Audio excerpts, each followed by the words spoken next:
You're listening to The Gabby Gordon Show. New to the community? Head to GabbyGordonShow.com today. Sign up for the mailing list for exclusive Q&As, conversations, and special surprises. Send in sports-related voice messages, including all questions, through our website to be featured in a future episode. Once again, that's GabbyGordonShow.com. GabbyGordon show.com. Let's kick off today's episode.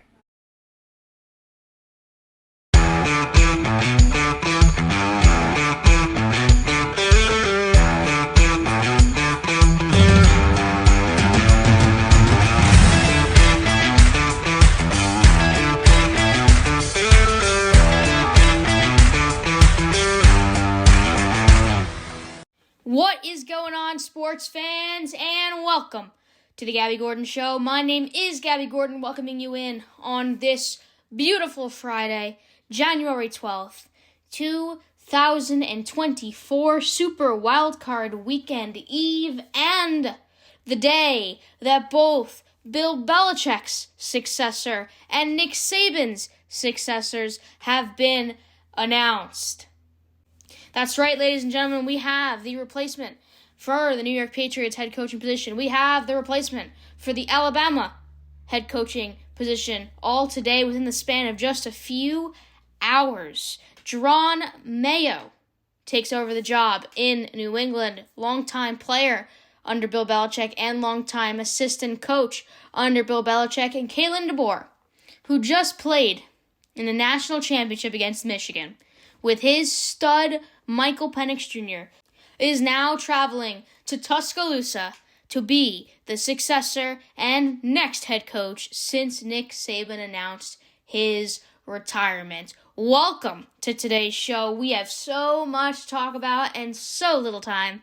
I am very, very, very excited to touch upon this. Now, this is not huge news stories. These are just kind of breaking news updates in the coaching world, and we know we're going to continue to get these. Maybe even this weekend. I don't know how it's going to look with Wildcard Weekend. We have 6 games from Saturday to Monday. 2 tomorrow, 3 Sunday, and 1 Monday. So not only a busy news week, busy game weekend, and we're going to have a lot to talk about next week. Might I remind you, there is going to be no show on Monday. I have to handle some things, and I cannot get a show in for you on Monday. So we will just talk about the outcomes of Wildcard Weekend on Tuesday. Kind of sets us up perfectly because we'll just be able to go through the entire slate of games because that Monday night game between the Eagles and the Buccaneers will have already concluded. So that will work out great. Today I'll give you my full slate of picks. We'll talk about the news that we've heard in the NFL. We'll hear from some coaches regarding this upcoming week ahead. All here on the Gabby Gordon Show, starting right now.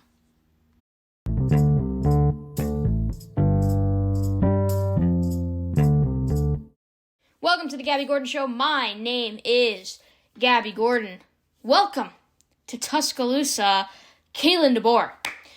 The University of Alabama is reportedly negotiating a contract to hire him from Washington to run the Crimson Tide football program, taking over for the legendary Nick Saban, who we know retired on Wednesday. This report comes from ESPN, and DeBoer is going to be the 28th head coach in school history, of course, if all the numbers work out, if the contract does indeed get agreed on. DeBoer is 49. He's got no SEC coaching experience, but he is coming off of a phenomenal 14-1 season with the Huskies. He won the Pac-12 championship, defeated Texas in the college football playoff semifinal, and unfortunately dropped to Michigan in the national championship. Nonetheless, made it there. Incredible feat. DeBoer also won 3 NAIA titles in 4 years with the University of Sioux Falls from 2005 to 2009, where he actually played as a wide receiver in the 1990s. He is immediately the biggest hire in the career of the University of Alabama's athletic director, Greg Byrne, who promised his fan base he wouldn't be heard from publicly until he found Saban's successor. Now, this news is not completely confirmed by Greg Byrne. Multiple outlets, however, have reported that he is expected to be named the head coach within the 72-hour time frame given to the players at a team meeting. Of course, they have probably already agreed to the contract. Now it is time to bring the players together, introduce the new head coach, then Kalen DeBoer has to come to the media and all of that, and then it will be officially official. These reports are obviously just speculation based on what we've heard, but it does seem very much likely that Kalen DeBoer will be Nick Saban's successor. If this deal gets done, not only is this legendary for Kalen DeBoer, for Alabama, and for college football fans, but he would be inheriting one of the most coveted jobs in college football and arguably one of the most difficult, filling massive, massive shoes in Nick Saban, whose teams won 9 SEC titles and 6 national championships in his 17 seasons at the school. Saban had a 206-29 record at Alabama, obviously not something we ever plan on seeing again in modern college football. Kalen DeBoer, who very well is going to be stepping in now, and of course, again, not official, but will be stepping in, as it seems, to take over this head coaching role. These are massive shoes to fill, and I feel like this is just, for Alabama, this probably couldn't be a better situation right now. And for Washington, this is a pitfall, because not only have you lost Michael Penix Jr. and all these studs that are declaring for the draft, but now you have most likely lost your head coach. Washington Athletic Director Troy Downing made an aggressive pitch to keep DeBoer, sources told ESPN, and that a new contract would make him one of the 10 highest paid coaches in the FBS and more than double his current salary of $4.2 million. And I think he turned it down. He would owe Washington a $12 million buyout if he does leave, because he did sign a 2-year contract extension through the 2028 season in November, so just 2 months ago. But ever since Nick Saban announced retirement, and even when there were speculations that he was going to do so, DeBoer had kind of emerged as the Crimson Tide's top target before 3 other possible candidates, and it was very much likely that we could see DeBoer in Alabama. This has been an incredible, incredible story for college football.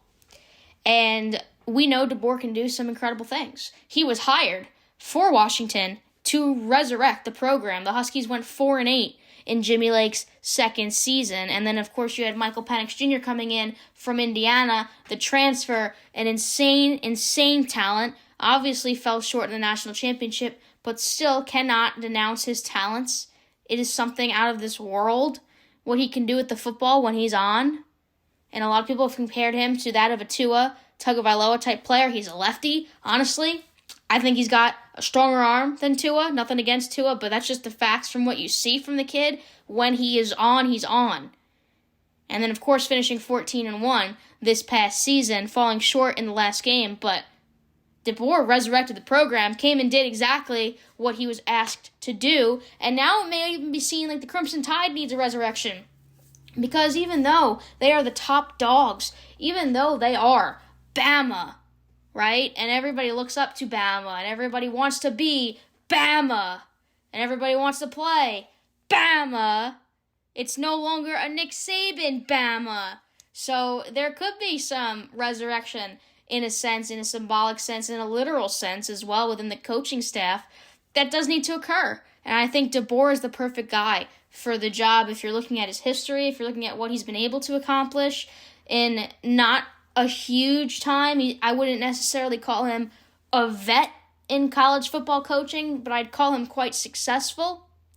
And you know it can be anybody's game, anytime, any day. And if these guys can buy into what DeBoer has to offer and implement his own process the way Nick Saban did so well, this could be incredible for Alabama. It truly could be. Of course, no official statements were made by Alabama or Washington or Kalen DeBoer or anybody regarding that entire thing.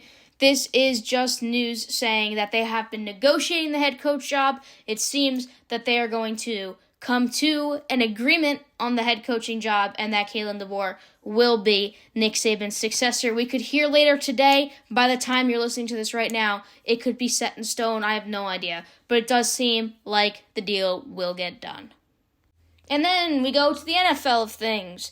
Nick Saban's the best to ever do it in college football. Bill Belichick's the best to ever do it in NFL football. And while Belichick has now announced retirement, and we do expect him to join a new head coaching staff and a new coaching staff in general, one day after parting ways with the Patriots, Jerod Mayo has been named the Patriots' next head coach. He's 37, and he will become the youngest head coach in the NFL. Sean McVay had that title, and now it will be Coach Mayo, who spent his entire 8-year NFL career in New England under Bill Belichick and joined his staff in 2019 when he took on the role of inside linebackers coach. Patriots fans are thrilled. This is a guy that has been, in his contract even, stated to be the successor. It was a plan that was established when he signed his contract extension last year. They were able to hire him so quickly and bypass the NFL hiring process because it was said in his contract extension that he was going to be the successor, which we don't see very often. But having that plan in place, this is a great move for New England. He is young. He offers a young vibe now and has a great career to come. And this can just be the resurrection now that New England needs. What does this mean for the remainder of the coaching staff in New England? It is yet to be said what they will do. Will they completely overhaul the front office and the organization in itself under Jerod Mayo now as the next head coach for the franchise? We don't know. We truly don't know. What will they do? I think it's definitely going to be an overhaul of at least the defensive side of things. It needs to be. I think they have to have some serious soul searching on what their quarterback position is going to look like. Obviously, Mac Jones has been pitiful.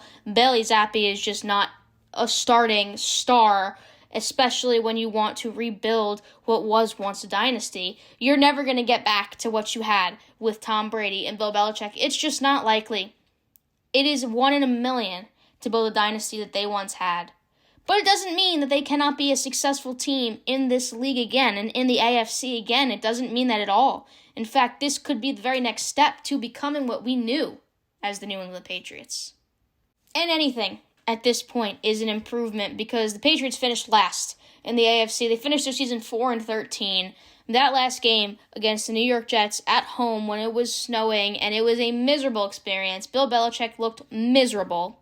The entire team looked like they just couldn't wait to close the door on the season that was 2023. Anything at this point is an improvement, and this is like a new spark now. Things are changing. The young is coming in, and it's bringing a fresh mindset to the game in New England. I think this could be really great. I really do.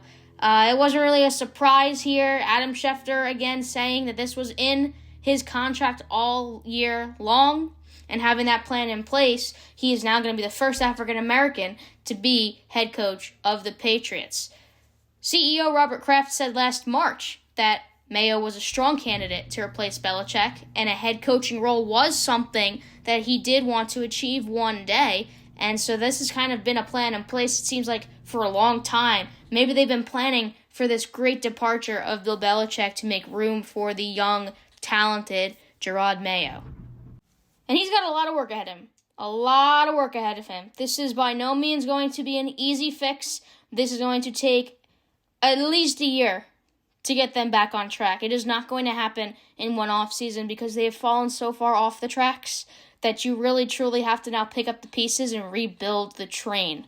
That's really what it is at this point for the Patriots. They've missed the playoffs in 3 out of the past 4 seasons, and they now own the number 3 overall pick in the 2024 NFL Draft after a 4-13 season. So there's plenty of salary cap space to work with to make his first season in charge a successful one. Now they just have to put the correct pieces together, both within the draft, within signings, and within creating a coaching staff under Jerod that he can truly work with, have the same mindset as, and be successful with.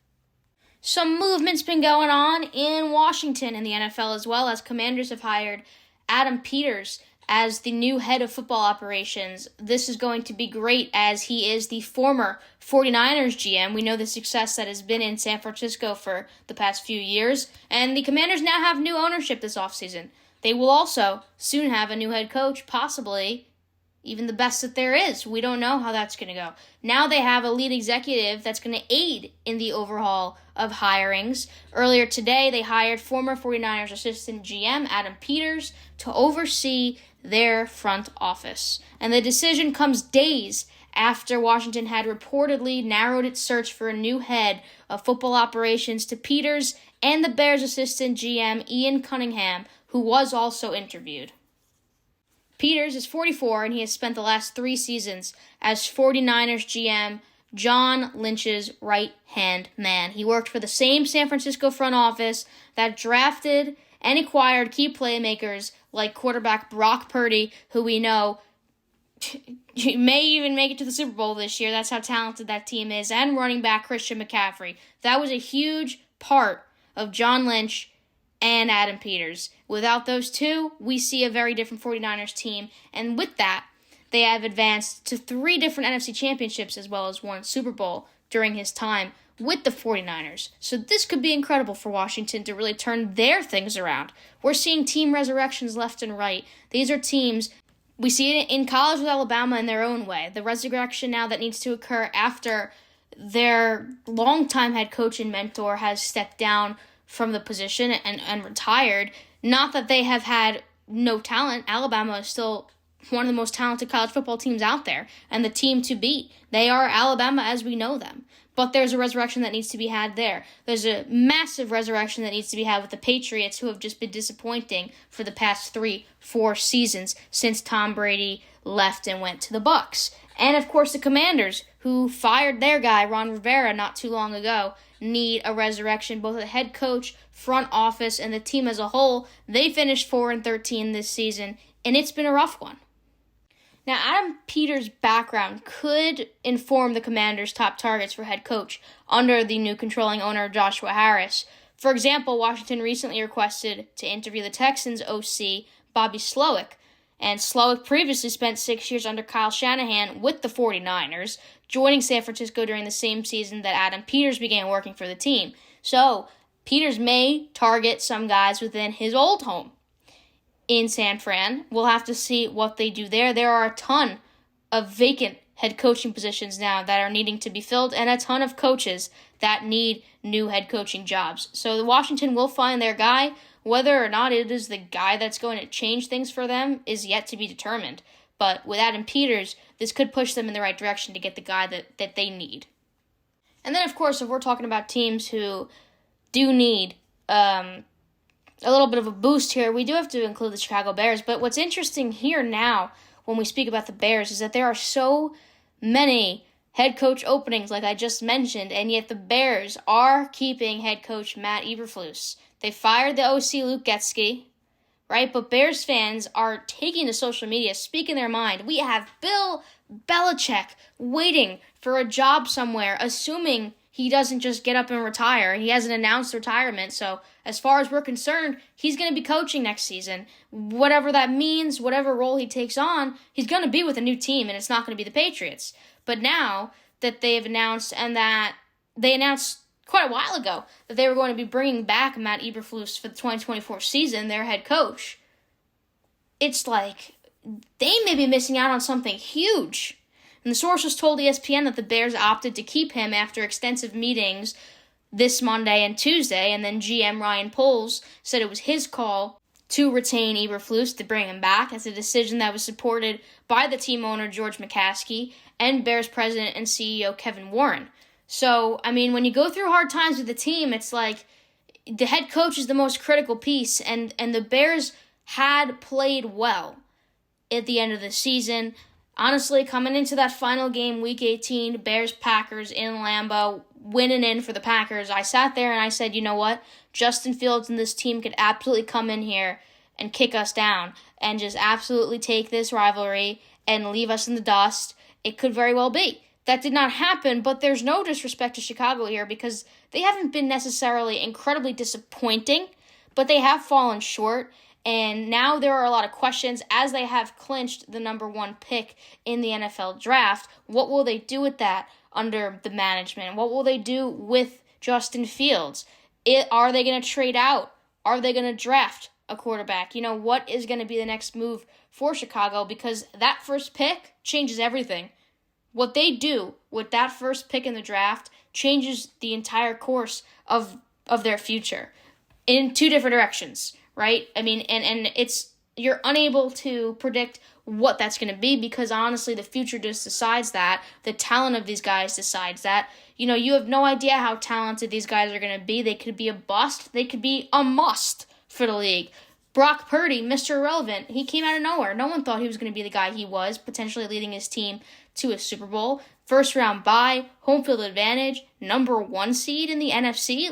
Of course, nobody could have predicted that. At the same time, Justin Fields could wake up next season and be a monster. Or they could draft a quarterback with their first pick, and it could be the worst decision possible. So keeping Coach Matt Eberflus kind of shuts them out from potential more talented head coaches that are available right now. And Mike Vrabel, who is an incredibly talented head coach, who also was in the Patriots organization. Bill Belichick, the best out there. And it's they've already set their standard, and it's Matt Eberflus. And it's some Bears fans aren't very happy. And it's not necessarily this guy's the savior. He went 10-24 in 2 seasons with Chicago. Spent the previous 13 years as a defensive assistant coach in the NFL. 4-year stretch as the Colts defensive coordinator from 2018 to 2021. So it's that's a losing record in 2 seasons. I mean, it's not at all compelling. And there's guys out there who could probably do the job better. And of course, there's, again, not knocking what Eberflus has done. I think that they showed up and played even when they had nothing to play for, and that's a very respectable thing there, especially as a Packers fan who does not like the Bears whatsoever. The fact that they showed up knowing that they had nothing to play for except knocking us out and doing it with full intensity even though they weren't able to knock us out, it's respectable. And that's good coaching in itself, but it's there's better guys on that list. There's better guys on that board, and Bears fans know it too. After the break, we'll talk about Dan Quinn a little bit, what Micah Parsons had to say about the reality that his defensive coordinator may be out the door, headed somewhere else, wherever that may be. We don't know yet, but he may be out the door. After the break, we'll get to that. And then, of course, the Super Wildcard Weekend, my full slate of picks, some of the things to watch out for, especially the incredibly terrible weather that we're going to be seeing in Kansas City at Arrowhead this weekend. Some were even asking, are they going to move this game? Are they going to postpone this game? And the answer has still been no. It's football. The Bills' country is going to be cold as well. A lot of these teams will be playing in below optimal conditions, incredibly below optimal conditions. We'll get to all of that right after this. You're listening to The Gabby Gordon Show. Let's take a quick timeout.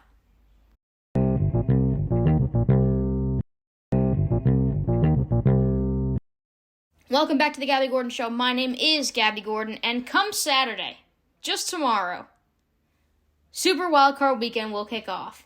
Hiring cycle season is already underway, and one team that is caught in the middle of both is the Dallas Cowboys, as they're hosting the Green Bay Packers on Sunday in their home, but also have a hot head coaching candidate in defensive coordinator Dan Quinn, who may find a job somewhere else very soon. And one of Quinn's star players, as we know, Micah Parsons, isn't totally enamored with the prospects of his defensive coordinator leaving, but he understands the business. It's all part of being in the league. And perhaps Dan Quinn would even take Micah Parsons with him. That's like my OG for real. And, he means a lot to me, not only because it's not just about football. I think Q, we were talking today, and I was like, could you do the college thing because of Saban and all them? And he was like, yeah. And I was like, because you're just such a great mentor. Like, I think he does a great job finding ways for you to love the game, find ways to go around the game. It isn't always has to be hard-nosed. I'm, the coach, and I think it's more of a friendship. He tells me what, we go through what I don't like, what I do like. So he don't just treat me like a player. He treats me almost like a friend, and he's always there for me when I need him. And we're not afraid to have those hard conversations, either whether it's father to son or player to coach. We have them no matter what. So, Dan's my guy. And if he do leave me, it's always love, and he might take me with him. You never know. Now, obviously, Micah Parsons was laughing when he delivered that line, and it's probably impossible that Jerry Jones isn't going to lock him up unless something unforeseeable happens. He's going to lock him up with an extension sometime in the near future. He's an all-star. And the comment was most likely a lighthearted comment, but what Parsons said about Dan Quinn, it's like they seriously have some sort of connection there that could definitely affect how Parsons is in the future if Dan Quinn is not the guy who's leading him. But we know that Parsons is signed through 2024 on his rookie deal with a fifth-year option, and Jerry Jones already emphasized multiple times the importance of an extension this summer while dealing with guard Zach Martin's holdout. It's like they absolutely need to make a move on Parsons, not let him loose. And I don't think Jerry Jones will in any sense. So, again, probably a very lighthearted thing. But losing Dan Quinn, on the other hand, could be inevitable. And earlier this week, it was reported by Ian Rappaport that Dan Quinn was a candidate to succeed Pete Carroll as the Seattle Seahawks head coach. We all know that one was a bit shocking in itself. Pete Carroll announcing that he was stepping down as head coach from the Seahawks or fired. It seemed like it wasn't a nasty situation there. He is still within the organization as an advisor. We don't know exactly what that means yet, but it did seem earlier in the week that Dan Quinn could potentially be a high-level candidate to succeed that role. Quinn has also received interview requests from the Panthers, the Chargers, the Titans, and the Commanders. All four of those teams fired their head coaches this year. And not only is Dan Quinn a great coach in general, connecting with his players, but he's been pretty successful thus far, and he's become widely recognized as an elite coordinator. He's been the Dallas DC for 3 seasons, and that encompasses Parsons' career thus far, in which he's reached 3 Pro Bowls and become widely recognized as one of the NFL's elite players, regardless of the position. Dan Quinn also was the Atlanta Falcons head coach for 6 seasons as well. So what will we see? Well, I know what we will see in the foreseeable future. It will be at least one more game with Micah Parsons and Dan Quinn on Sunday against the Packers. Striving for at least 4 more, making it all the way, would obviously be ideal for Dallas. We know there's been a lot of talks about Dallas and their inconsistencies, but they have been dominant at home in their stadium, and especially against the Packers, a massive young team that they'll be going against. I think I mentioned this stat earlier this week, and I heard it on one of the broadcasts, that every single Packers receiver is either a rookie or in the second year. And of course, Jordan Love, not actually a rookie, but to all of us in the league, he is in his rookie season. And though the expectations have been beaten by a ton, if you asked any Packers fan, they would have told you right now that they had no expectations of making it to this point, let alone if they win this game this weekend, which that would be a long shot, but with the inconsistencies within Dallas, it's very possible. Obviously, Dallas has their struggles on the road, but they do not have struggles at home, so this probably will be a Dallas victory, and I'm not giving my picks just yet. We'll get to that in just a minute, but regardless, Micah Parsons and Dan Quinn have at least one more game left with each other, more likely more than one, striving for at least 4 more. All right, so it is time. It is NFL Wildcard Weekend Eve. It is time to give the official slate of picks. Again, we will not get to talk about these matchups until Tuesday. There will be no show on Monday, but that works out well because we'll just be able to go down the list all the way from Saturday to Monday. There's 2 games tomorrow, 3 games on Sunday, and you have your Monday night game, which is going to be played between the Eagles and the Bucs. So let's get this going. And let's play Lock It In for NFL Super Wildcard Weekend.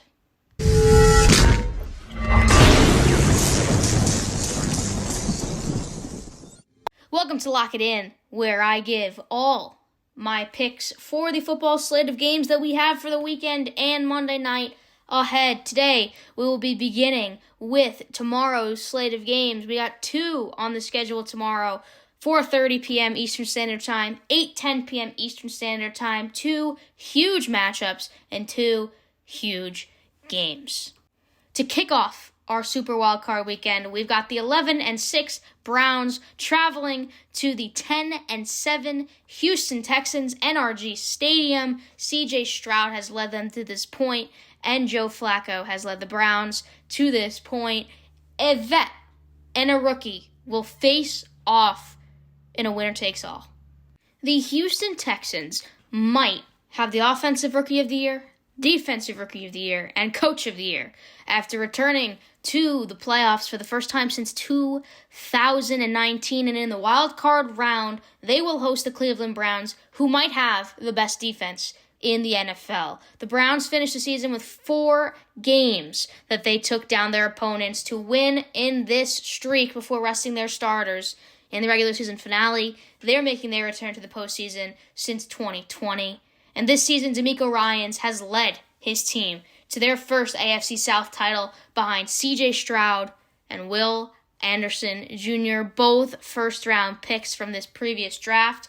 Joe Flacco, a guy who was sitting on his couch just a few months ago, joined the Browns after the team went through a series of injuries to the quarterbacks, and with him, they've captured this wild card berth.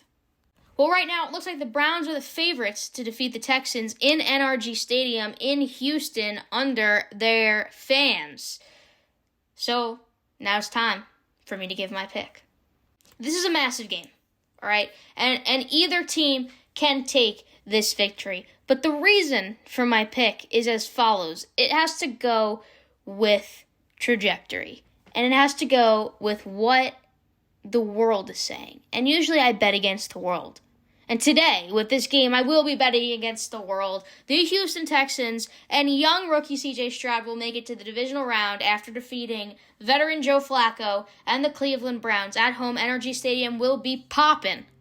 All right, if you thought Lucas Oil Stadium was loud, C.J. Stroud, your entire house will be even louder, rooting for you in this massive game where, honestly, he's playing with house money because he's proved a hell of a lot coming into this wild card game as just his first season. This is his first playoff experience in the NFL. This is going to be a new environment for C.J. Stroud, and I think he's the type of player that performs incredible under the pressure, that doesn't let the pressure shrink him, but rather he expands to what he needs to become. And with that, I am going with the Houston Texans. Lock it in. Next game on the schedule for tomorrow, 8:10 p.m. Eastern Standard Time. This game's going to be on Peacock. The 11-6 Dolphins travel to Arrowhead to face off against the 11-6 Chiefs. This is no doubt one of the biggest matchups of this wild card and maybe even of the playoffs. And it is going to be ugly in Kansas City tomorrow. It is supposed to be ugly starting tonight. The wind chills are going to be in the below 0 degrees. It's going to be freezing for a Miami team that's coming in after they just faced 75-degree weather in Miami over there. It is going to be brutal for these guys to be out there and play. If you ask me, the Dolphins should have been practicing there all week. Now they're going to be traveling to Arrowhead, where the Chiefs are used to these conditions. The Dolphins, not so much. I know that the Dolphins' record in poor conditions is actually quite rough. And I also know what the Chiefs are capable of. And I know that even despite this rough season, they are still trying to rebuild and build this dynasty that they looked as like they were forming not too long ago. It looks like they've fallen off the dynasty wagon just a bit this year. Some distractions potentially have gotten in the way, aka Taylor Swift. No disrespect, but definitely a big distractor for this Chiefs team and for Travis Kelce, no matter what you want to say. That was a big headline that may have broken them a little bit. And then, of course, injuries, and they've been unlucky. But for the Dolphins side as well, injuries have plagued them left and right and gotten them to the point they were at right now. They finished pretty disappointing in their regular season, unable to get the job done when it truly mattered. And this is a huge game for Tyreek Hill, right?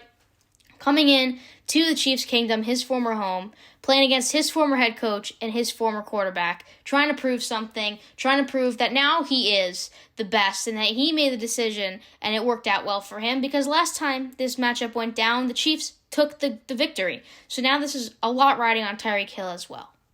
And to me, this doesn't even seem like the Dolphins are facing off against Kansas City. They are facing off against themselves. They are facing off against the fact that they have beaten themselves week after week after week. They've got tons of talent and a decent head coach who seems to have earned the respect of his players and of the league. And even though he's quirky and he's different, he's gotten the job done when it mattered and brought them to this point in general. So now it's really like the Miami Dolphins are facing themselves in the mirror and need to play a clean game here. And it is going to be brutal weather. It is not going to be fun, with wind chills expected to be below 0 degrees. The coldest game in franchise history likely to be for Kansas City. It's going to be an up and down roller coaster. We'd be lucky to see high points on the board. I think this is going to be a dogfight, and a low-scoring dogfight. And the team that prepared the best, the team that wants it more, is obviously going to take this one. So yes, the Dolphins have a rough history with cold weather games, and they already lost to the Chiefs this season in Germany. But there is some good news, as I mentioned. You're going to have a highly motivated Tua and a highly motivated Tyreek, who are making, well, Tua is just kind of there for the ride, but Tyreek is making his long-awaited return to KC after spending 6 seasons with the Chiefs, and running back Raheem Mostert and receiver Jalen Waddle could return to give Mike McDaniel's offense its full complement of weapons. There's no doubt here that the Dolphins are an incredibly talented team. But the Chiefs are just as equally talented and maybe even a bit more talented. They certainly have the upper hand on quarterback, and I believe they also have the upper hand on running back when Isaiah Pacheco is healthy, and I believe he will be playing tomorrow night. So this could be an either-way game, and this is going to probably be a low-scoring game. But because of the weather conditions, because it is in Arrowhead, I will be going with the Kansas City Chiefs. Lock it in. Now let's move on to Sunday. We've got 3 games for the Sunday slate. January 14th, our first of the afternoon Sunday will be 1 p.m. The 10-7 Steelers travel to the 11-6 Bills. The Bills are red hot right now. They've come off of a phenomenal win in clinching the AFC East this past weekend. And they also have the luck of not facing linebacker TJ Watt, who was actually injured last weekend and is out this week with an MCL sprain. So this is a huge breakthrough for the Buffalo Bills because we know what the Watt brothers are capable of, especially TJ Watt. But this team, without a doubt, has been led by quarterback Josh Allen, who has just proven that he is continuing to be a legend in this league. 4,306 yards, 29 touchdowns. He's completed 66.5% of his passes. He was picked off 18 times, but had a rating of 92.2. He's also the second on the team in rushing, who he carried 111 times for 524 yards and 15 touchdowns. And in last week's win over the Dolphins, he had a phenomenal game. 359 yards and 2 touchdowns. So this team is red hot offensively, and it is just going to be even more of a moment for them without having to face defender TJ Watt, who is a stud in himself. And what's interesting to note here is that without TJ Watt, who's a first-team All-Pro and the 2021 NFL Defensive Player of the Year, without him, Pittsburgh is 1-10 since drafting him in 2017. And without a doubt, one of the players who's going to benefit most is James Cook, Bills running back. He is going to have a massive game because he has an opening. He carried 237 times for 1,122 yards and 2 touchdowns this season. And he has 6 explosive plays of 20 or more yards, including a season-high 42-yard run. With TJ Watt, that probably gets cut down, but them not having him is a major loss. And whoever is the replacement,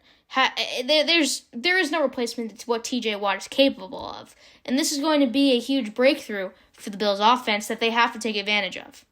But I'm not going to tell you that the Steelers can't cover this win, because they absolutely can.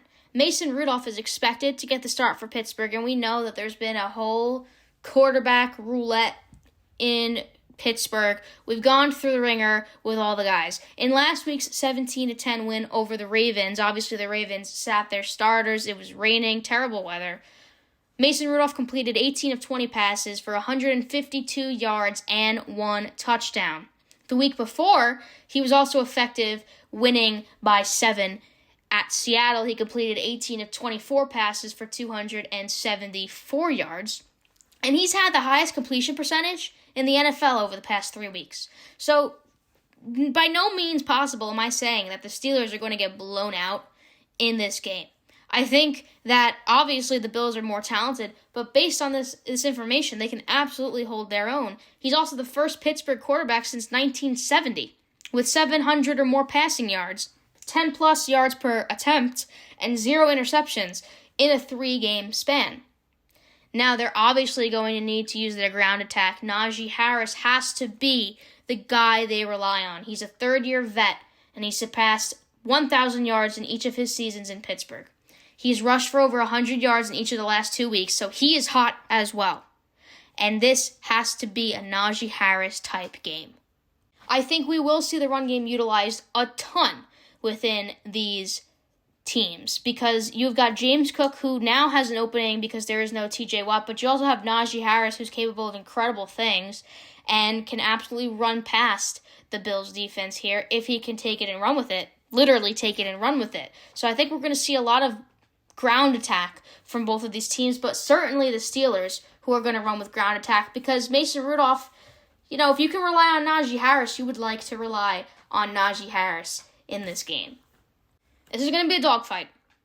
I think one team in the end, maybe come second half of this game, will roll away with this dogfight. And for me, that team just has to be the Buffalo Bills. At home, I don't think it's supposed to be beautiful weather in Buffalo either as it stands. It never is. That's Buffalo Bills type football. And Buffalo's been made for that. And those guys are made for the snowstorm grit games where you can't feel your hands and you can't feel your feet. And you go out there and you play every single drive and you make snow angels and it's a phenomenal time. And not every team is made for that, but that is Buffalo football. They had a moment, and they had a possible decision to put a dome over their stadium. They decided not to. Why? Because that's the way Buffalo football is played. And regardless of how Mason Rudolph and the team can come out, losing TJ Watt this week is a massive loss. So with all that being said, I'm rolling with the Buffalo Bills. Lock it in.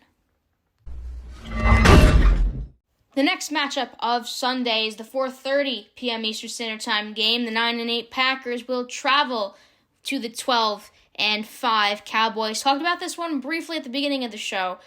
The Packers is a very young team. They're a very young team under a young head coach. And the fact that they've gotten to this point to finish with the winning record in itself seems like a miracle and seems like they've already come into this game playing with house money. And for the Cowboys, this is massive pressure. Massive pressure being put on the Cowboys because of their inconsistencies this year. Now, most of those inconsistencies came from them playing on the road. As we know, they've been known as the frauds of the road who cannot win a game on the road but dominate at home. And obviously, this game is at home. Dak Prescott is Dak Prescott. He's an MVP favorite. Micah Parsons, who we discussed at the beginning of the show, All-Pro, no doubt about that. Dan Quinn, incredible talent in the defensive side of things. And then Mike McCarthy, who's got a ton to prove. And it seems like every single year he has had to prove that he belongs in Dallas. Not to mention, this is a revenge game for Mike McCarthy himself. Simply putting it, because we know how it went with the Packers. They didn't want him no more, and they sent him out the door. And Matt LaFleur was the replacement. And that was how things went. And so for this game, maybe Mike McCarthy's not necessarily thinking about that in the sense that all that matters in his mind right now is moving on to the divisional round, right? But still, huge game for McCarthy, huge game for Jordan Love, who has proven himself all year and had struggles here and there, but has gotten hot when it mattered, and he needs to stay hot now. What we do know is that Jair Alexander actually rolled his ankle in practice this week. It says that he stepped on a teammate's foot during walkthroughs and rolled his ankle, but it is said that he is expected to be okay, expected to play. Obviously, that'd be a huge loss for the Packers defense if he cannot play. With a defensive coordinator like Dan Quinn, who always has tricks up his sleeve and has players who have massive talent, as the Packers, you need to utilize your run game. And if Aaron Jones is healthy, and if he is able to produce, give him the ball. Give him the ball. Because we've seen time and time again this year with the Packers receivers that sometimes they're not reliable. Christian Watson was not a starter much this year. He's been dealing with injuries, and it has hurt the team. Romeo Doubs went down last week with a chest injury. That hurt the team. You only have really a couple of guys that you can name if you're a Packers fan where you're like, yeah, I think they could catch a ball. And that has been the problem all year, is that Jordan Love doesn't have many weapons. And when he does have weapons, they're quite average. You don't have a Devontae Adams receiver on your roster right now as the Green Bay Packers. And as a young quarterback, a Devontae Adams receiver would definitely help a lot. But Jordan Love doesn't have that, but he's still somehow managed to make things happen. And so whatever they've done this year, whatever they did to hold on against the Bears has to come in to this game. You got to play clean football, you got to play efficient football, and you got to run the ball. Give it to the best player on your team, Aaron Jones. Give it to him and let him run with it. And you know what? When the Cowboys are able to catch up to the run and finally stop it, that's when you stun them. That's when you show them what Jordan Love is capable of and let him use his arm. I am a huge Packers fan. And my decision might be a bit biased in my pick. But what I want to tell you is that this Packers team are underdogs all around the world right now. And they have not always been underdogs with Aaron Rodgers behind them. They were always the favorites, right? And now Jordan Love has the motivation to become a star. He's already exceeded my expectations and the world's expectations. And probably everybody watching football who understands what's going on's expectations. And the Cowboys are dominant at home. That's their track record. So for that reason alone, I'm going against the track record. Picking the Green Bay Packers to upset the Cowboys in an astounding fashion, coming down to the final moments of the game. Jordan Love is going to be the star that we speak about next week. Green Bay Packers win this game. Lock it in.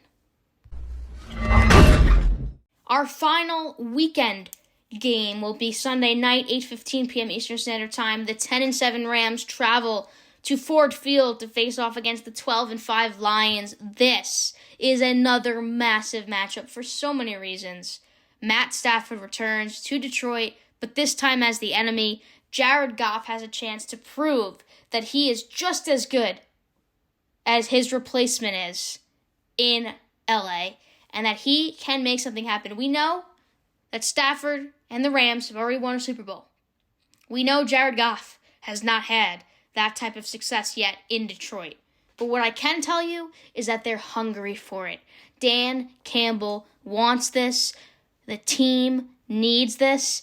And that is what matters in the grand scheme of things. This is a game of preparation, but also a game of heart. And what team wants it more. And I'm not saying the Rams don't want it. No way am I saying the Rams don't want it. That would be a foolish thing to say. But the Lions have a different feel and energy about them, and it all starts with the head coach, Dan Campbell, who I love. I absolutely admire how he coaches his team and his energy and what he says and his mentality for things. And I really I love the Lions here. I really do. We already went into depth with this matchup earlier this week. That's why I'm not doing a whole rundown of it. And we know. This is a reunion game. This is the Stafford family returning to Detroit, the city that raised Matt Stafford in this league. And he's the enemy.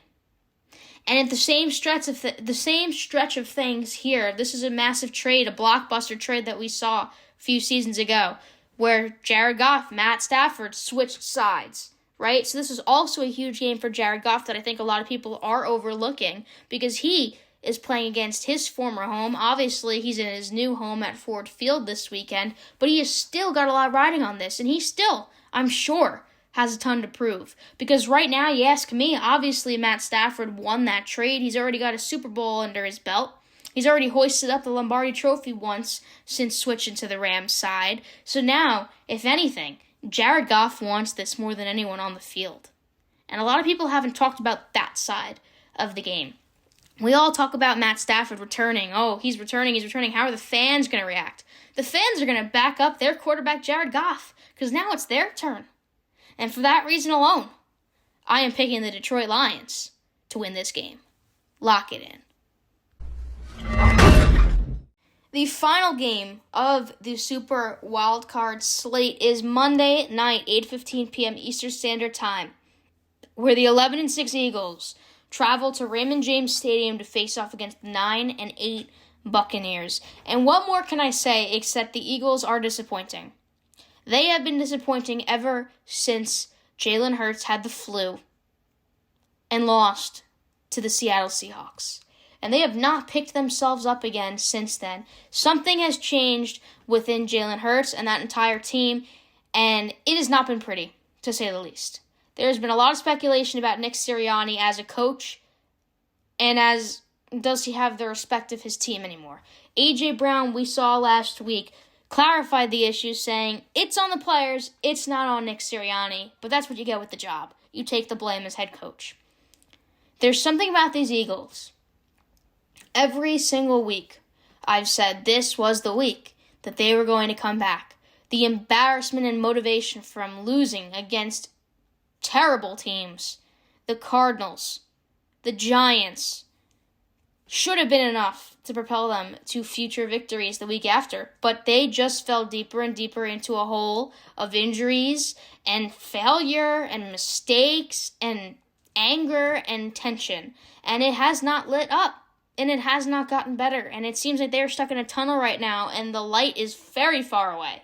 And why am I supposed to believe that coming off of a loss against the Giants in their final week of the league, the final week of the regular season, that now's the chance for them to turn things around?